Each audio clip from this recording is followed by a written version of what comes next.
page turners? Welcome back to the channel. I'm Matthew, the man with a hat who reads. And today we are looking at the month to come. This is my spooky season, October of Horror TBR. This was my first theme month I ever did when I was doing my reading. And then I, of course, have built it into the channel as part of one of many themes, but it is still one of my favorites. I got a whole pile of books here to read here in October. I've got 12 of my own. I might be going to the library. There's a couple there I want to look at, including a possible Stephen King, because you can't do October of Horror without Stephen King. So in the meantime, though, let's talk about the stuff I have here that I'm hoping to get to this month. Starting with Chuck Wendig's Black River Orchard. This book just has fall and horror October written all over it. Apple harvests and creepy apple trees and magical apples and dark secrets and all that fun stuff. I'm excited to tackle this one. I've been wanting to read this one for a while. I've heard really good things. And yes, it is a signed copy, although is that Chuck Wendig's signature or is it just someone squiggling? I don't know. I got it from BAM and it said it was signed copy, so I'm assuming that's what it is, but the Heartland Trilogy, I don't know that series. I've always kind of liked Chuck Wendig. The last book I read by him was Wayward, and that one didn't quite work for me. I did not love that. Or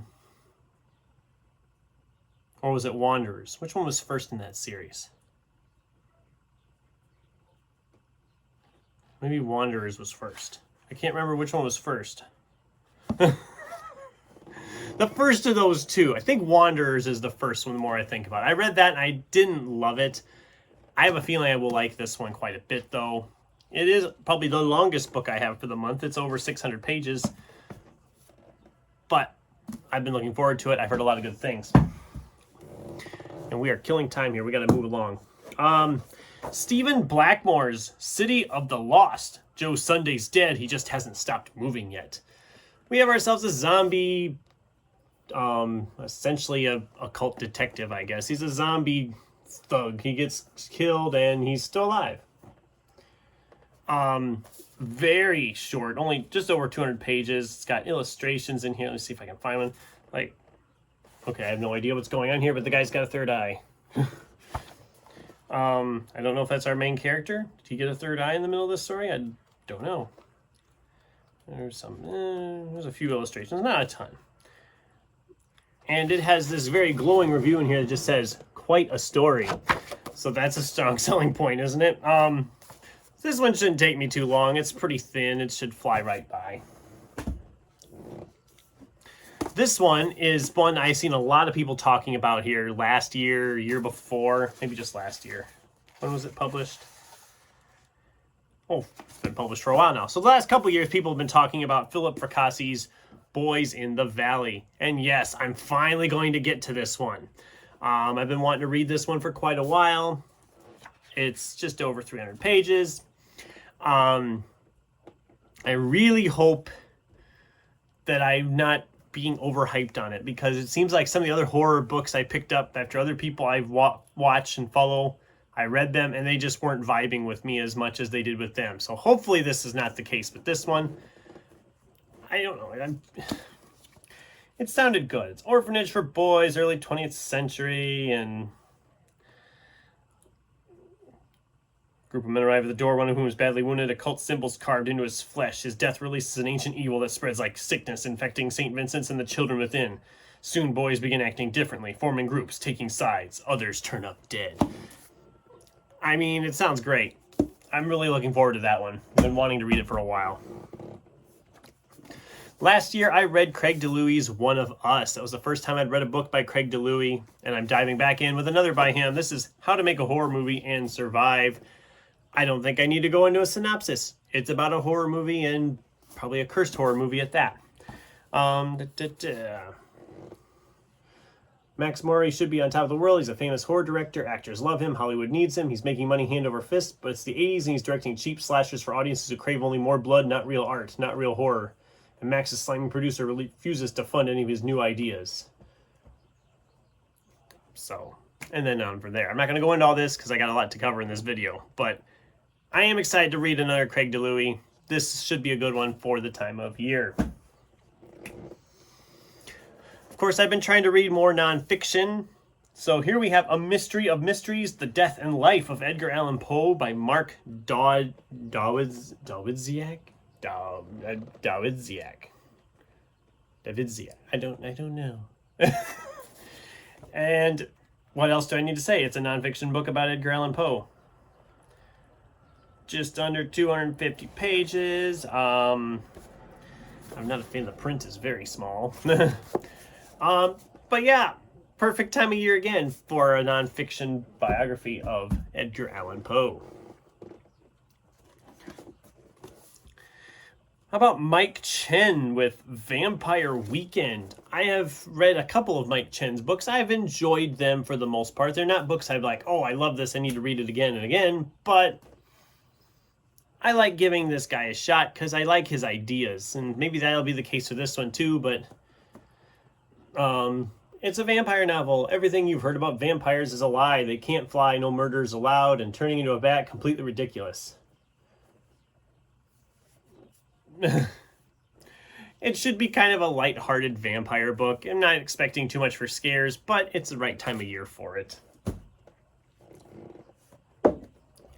A hard case crime novel by Daniel Kraus, the co-author of Shape of Water. We have Blood Sugar. Here we go. In a ruined house at the end of Yellow Street, an angry outcast hatches a scheme to take revenge for all the wrongs he has suffered. With the help of 3 alienated kids, he plans to hide razor blades, poison, and broken glass in Halloween candy, maiming or killing dozens of innocent children. But as the clock ticks closer to sundown, will one of his helpers, an innocent himself, in his own streetwise way, carry out or defeat the plan? This could be a really dark, dark story. But I am intrigued, and as always, Hard Case Crime delivers these really pulpy-like covers. There's a lot to like about the cover here. It's just it really pops out, which is what all the Hard Case Crime ones do. And I can actually show this one. There's nothing too bare on this cover, but should be a good one. And should also be very quick read as well, because I think this one's like, yeah, just over 200 pages, 220 pages. Continuing on with the Sandman Slim reread, this is book 10, Hollywood Dead. I'm enjoying my return to this world over and over. I've said that, and it's still being great. This one is a little bit longer than the last one. We're looking at, what, 351 pages. It is a good point if you did not want to continue on. I know it's a good kind of ending point. If I remember right, books 11 and 12 feel very tacked on after the 10th book here. But we'll see. Maybe my thoughts will change when I get to those books. Ray Bradbury wrote a horror novel. This is From the Dust Returned. Yeah. It's a... First, there was only a place in the long plain of grass and a hill on which was nothing at all but more grass and a tree that was as crooked as a fork of black lightning on which nothing grew, until the town came and the house arrived. And look at this. Look at the illustrations in here. Isn't that great? From the Dust Returned. I haven't read this one. It's also not very long. 200 and some pages. Wow, the table of contents is like huge. Oh yeah, this will be a really quick read. We should fly through this. We're going to be diving back into Dean Koontz. I haven't read any Dean Koontz for a few years. He's an author that some of them I've really enjoyed. Some of them, not so much, for lack of better words. This is Dark Fall.